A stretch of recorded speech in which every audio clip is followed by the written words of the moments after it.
Kalau menurut kalian bangsa dan ras yang paling unggul di muka bumi adalah Amerika? Bukan. Rusia?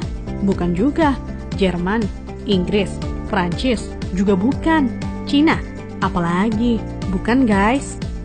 Menurut ahli DNA dari Oxford University, Stephen Oppenheimer, pada acara bedah bukunya berjudul Eden in the East, Surga di Timur, bahwa induk peradaban manusia modern bukan berasal dari Mesir, bukan dari Mediterania, dan tidak juga dari Mesopotamia, bukan pula dari Barat apalagi Cina, tetapi peradaban manusia modern justru dari Indonesia.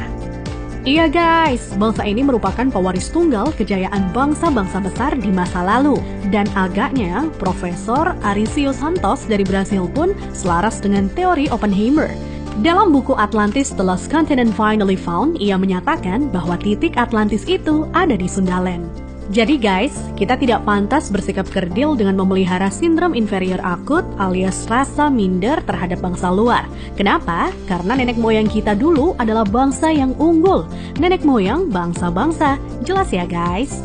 Lantas, kenapa ada sejarawan menyebut bahwa nenek moyang kita itu tidak beradab, bodoh, penyembah berhala? Itu faktor penjajahan atau kolonisasi guys, yakni pembodohan, pengaburan, dan pembengkokan sejarah oleh kaum penjajah. Menurut Juri Lina dalam buku Architect of Deception, Secret of Freemasonry, ada 3 cara melemahkan dan menjajah suatu negeri. Pertama, kaburkan sejarahnya. Kedua, hancurkan bukti-bukti sejarah bangsa itu hingga tidak bisa lagi diteliti dan dibuktikan kebenarannya.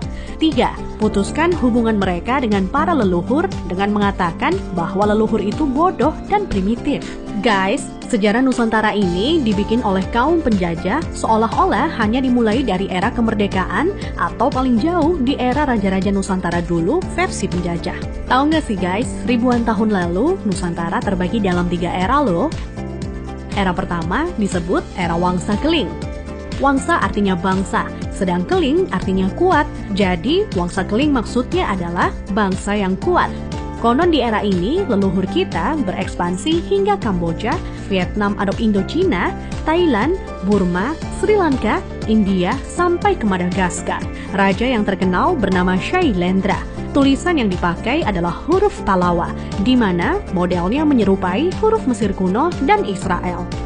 Pusat pemerintahan di sekitar Jogja sampai ke wilayah Dieng. Maka ketika Israel mengklaim masih keturunan Moria, maksudnya adalah Gunung Muria di Dieng guys.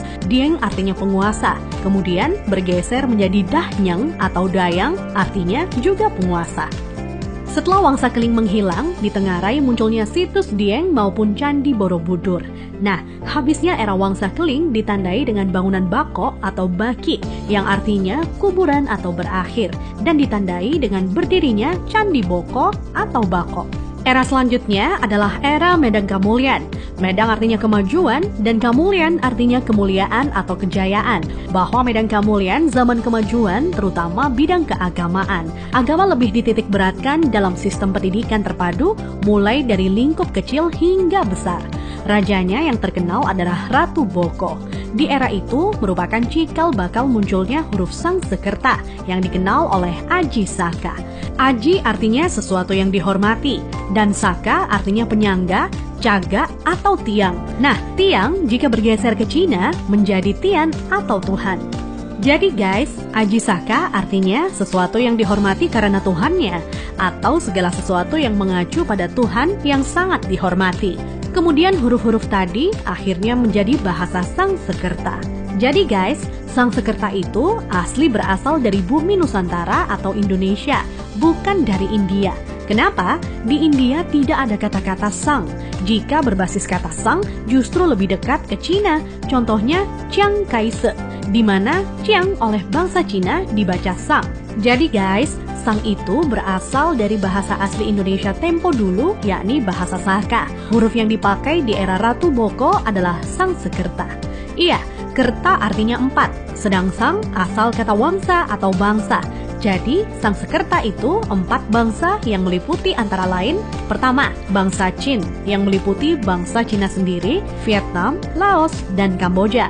Kedua, bangsa Thai meliputi Burma dan Thailand. Ketiga, bangsa Afrika yakni Madagaskar, Sri Lanka, India, dan lain-lain hingga Mesir disebut sebagai bangsa Afrika. Keempat, Bani Jawa yang terdiri atas bangsa atau suku Jawa, Sumatera, Papua, sampai Kepulauan Polinesia dan Hawaii. Hingga kini, Sangsekerta kuat pengaruhnya di India dan Sri Lanka. Dari keempat bangsa tersebut, penguasa yang terkenal ialah Ratu Boko.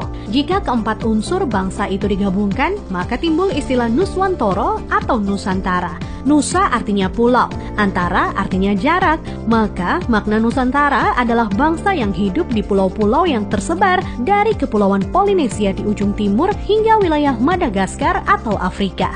Selanjutnya dari era Medan Kamulyan berganti ke era Kahuripan. Kahuripan artinya kehidupan. Raja yang terkenal adalah Hayam Wuruk atau Brawijaya III yang terkenal dengan sebutan Jumadil Kubro sebagaimana makamnya di Troloyo, Trowulan, Mojokerto. Maksud kata Jumadil adalah Jum'ah atau Jumat yang artinya berkumpul atau bersatu dan Kubro artinya besar. Jadi Jumadil Kubro maknanya adalah berkumpulnya sesuatu yang besar atau istilah Sangsekerta disebut Sumpah Palapa. Melalui Sumpah Palapa, Hayam Wuruk berhasrat membangun kembali Nusantara sebagaimana dulu pernah gemilang di era Medan Kamulyan. Ia ingin menyatukan Nusantara yang telah tercerai-berai menjadi beberapa kerajaan atau wilayah kecil-kecil.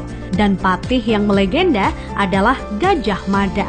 Nah, hal yang tidak tercatat atau dihilangkan oleh sejarah modern ialah guratan atau ukiran pada batu sumpah palapahnya Gajah Mada yang ternyata berlafadzkan La ilaha illallah, tiada Tuhan kecuali Allah.